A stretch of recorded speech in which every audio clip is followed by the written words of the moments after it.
So Chapter 2 of the ROMA Guide essentially helps you to use the information generated in Chapter 1 to develop a policy engagement plan.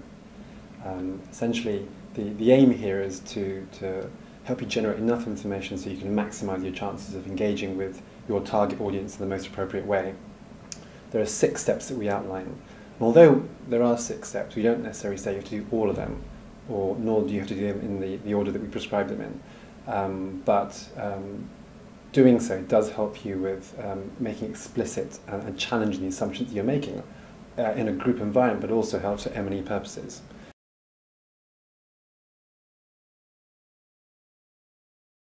So as I said, there are 6 steps. The first step is to develop a policy engagement objective.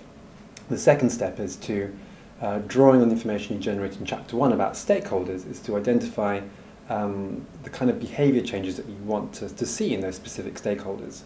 The next step is to figure out how those particular changes are going to come about. Extrapolating from that, the idea then is to select a number of activities which will help bring about those changes in behaviour in your target stakeholders. And then the final step is to figure out what kind of capacity and resources that you need to actually implement your activities. And then on top of all that, the last step we suggest is you document that in a strategy.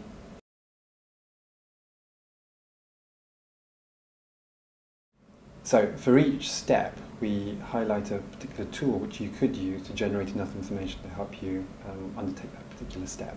So for example, you could use the force field diagram when you're developing an objective to help you identify forces for and against change. And when you're identifying specific activities, we suggest you can do one or two things. In fairly stable or simple contexts, you could identify activities which can help you change the position of a particular actor. Or in more complex settings, we provide a set of knowledge brokering activities which you can select from.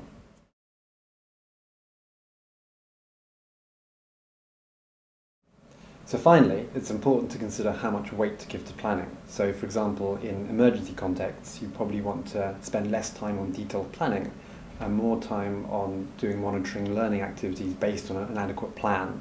And I guess this links to Chapter 3, because what you could do is actually undertake the 6 steps periodically to ensure that your intervention or set of interventions actually reflects the changing circumstances and context as time goes on.